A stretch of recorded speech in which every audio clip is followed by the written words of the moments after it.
جی جی، یہ تو آج بھی وہ کہتے ہیں. دیکھیں انہوں نے پیٹرونیج دی ہے نا. ان کہتے ہیں کہ یہ بڑی تکلیف دہ بات ہوتی ہے پاکستان کی پالیٹکس کی کہ پاکستان کی پالیٹکس میں دو جو بڑی پارٹیاں ہیں انہوں نے یہ تصور لے دیا ہوا ہے کہ کرپشن بنیادی طور پر کوئی ایسی چیز نہیں ہے. کرپشن پوری دنیا کے اندر چلتی رہتی ہے اور کرپشن کو نہ ہم روک سکتے ہیں، ویسے کام چلنا چاہیے. اور سب سے بڑی اب تو حالت پتہ ہے کیا ہو گئی ہے؟ اب تو ایک لفظ ان کے ہاتھ میں آ گیا ہے کہ سسٹم کا تسلسل بہت ضروری ہے. بے شک آپ پورے پاکستان کو لوٹتے اور بازار میں جا کے بیچ دیں. جمہوریت ڈیریل نہیں ہونے دیں گے. اچھا وہ تو شریف پور پیرزادہ صاحب بیچارے آج فوت ہو گئے. وہ پروسیڈنگز میں نے خود دیکھی ہیں کوئٹہ میں. آپ اندازہ کریں کہ جیسے سجاد علی شاہ صاحب اٹھے تھے تو سجاد علی شاہ صاحب کے مقابلے میں وہ ناصر اسلم زاد تھے میرا خیال ہے، اور جسٹس خلیل تھے اور ارشاد حسن خان تھے. یہ تینوں کے مقابلے میں آپ کو یاد ہوگا کہ انہوں نے ایک ریٹ جمع کرائی تھی اپنے چیف جسٹس کے خلاف، اور وہ مشہور کیس ہے کہ وہاں رات کے وقت رفیق تاڑ صاحب وہاں پہنچے تھے. لیکن میں آپ کو بتاؤں، میں اس وقت ایسی کوئٹہ ہوتا تھا، ایک ایف آئی آر درج ہوئی تھی کہ انہوں نے تالا لگا دیا تھا رجسٹرار نے، اور رات کو تالا توڑ کے پٹیشن نکال کے ان ججوں کے سامنے پیش کی گئی تھی. اور پھر اس کے بعد جس طرح جسٹس سجاد علی شاہ صاحب معزول ہوئے، اور سجاد علی شاہ صاحب کے ساتھ جو کچھ اس وقت اسمبلی کے اندر ہوا، یہ سارے لوگ آج بڑے عزت کے ساتھ پھرتے ہیں نا. طارق عزیز ہیں وہ پھرتے ہیں، وہ چوئی منیر تنویر ہے، وہ ہے، ایک اور تھے، یہ سارے کے سارے اختر رسول ہیں، یہ بڑے بڑے لیڈر ہیں. یہ وہ لوگ ہیں کہ جو کہ کراس کر کے وہاں سے اور وہاں پہنچے تھے اور انہوں نے جا کے عدلیہ کے اوپر سپریم کورٹ پہ حملہ کیا تھا. یہ آج کو سوال کرنے والا نہیں کہ آپ یہ وہ لوگ ہیں کہ جنہوں نے پاکستان میں عدلیہ کا جنازہ نکالنے کی کوشش کی تھی. یہ ایک ہیبٹ ہے جو کہ چلی آ رہی ہے. اچھا پھر اس کے بعد اگلی صورتحال، جو جج سرنڈر کر جائے، مطلب ملک قیوم سرنڈر کیا.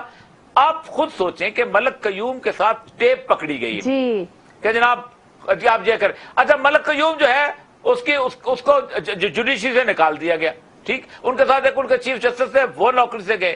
بے نظیر کا جو مین کیس تھا، ٹیکنا کیس جو تھا، وہ ختم ہوا. پاکستان کی کرپشن کا مین کیس جو تھا وہ اس وجہ سے ختم ہوا کہ لوگ سفارشیں کر رہے تھے. ان کے اوپر ایک بندے نے فردر جرم تک عائد نہیں کی.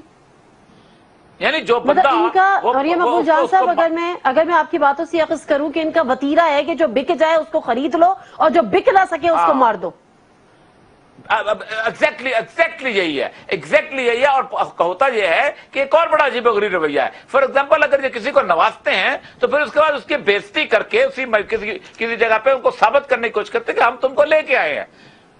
مطلب فار ایگزامپل اگر مشرف کو لے کے آئے تو اس کے بعد اس کو کہیں گے کہ تم اگر سرنڈر نہیں کرتے ہو تو پھر ہم تمہیں دیکھ لیں گے، یا فلاں کو اگر چیف لگایا تو تم سرنڈر کرو. اچھا ایک طیارہ ہائی جیک کیس بھی ان کے اوپر تھا جس میں بری تو ہو گئے، لیکن بہرحال اس سے بھی جب پرویز مشرف صاحب چیف آف آرمی سٹاف تھے ان کا طیارہ اترنے نہیں دیا جا رہا تھا، اور ان سے کہا جا رہا تھا ایک پاکستان کے serving chief of army staff کو کہ آپ بھارت میں اتر جائیں جا کے.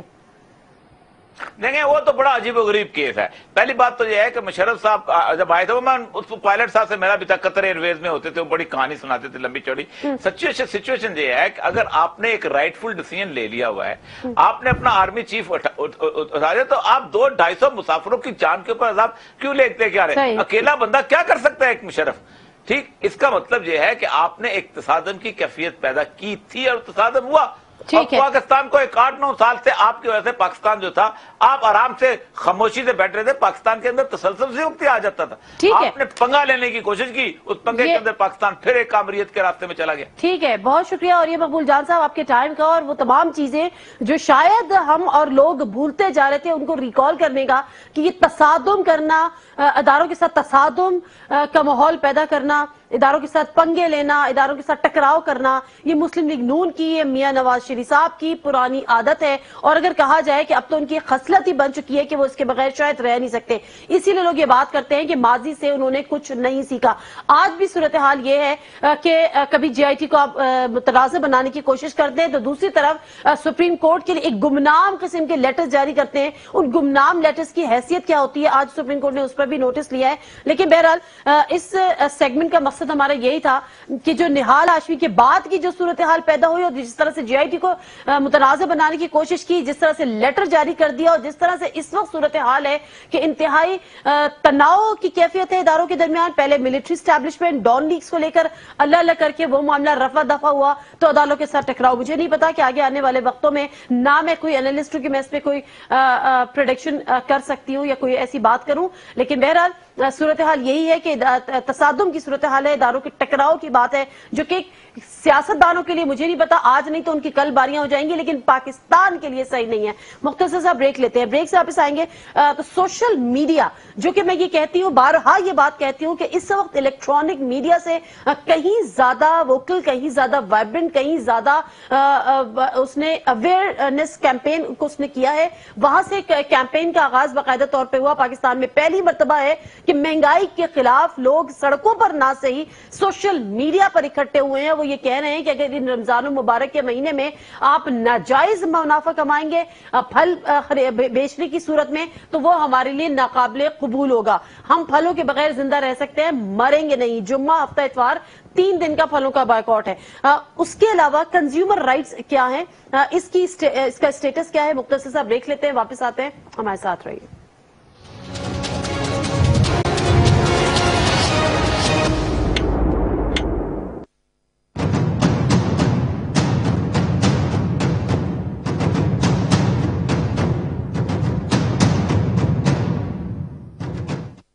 جی ناظرین, پروگرام میں ایک دفعہ پھر آپ کو خوش آمدید کہتے ہیں. بریک پہ جانے سے قبل اوریہ مقبول جان صاحب سے بات کر رہے تھے اور ذرا اپنی اور آپ کی میموری ریکال کر رہے تھے بیسیکلی کہ پی ایم ایل این کے جو ماضی تھا وہ کیا تھا اور اداروں سے ٹکراؤ کی ان کی عادت ہے, پرانی گندی عادت ہے, وہ اب کتنی میچیورڈ عادت ہے. بہرحال آگے بڑھتے ہیں اور بات کریں گے پھلوں کے بائیکاٹ مہم کے حوالے سے.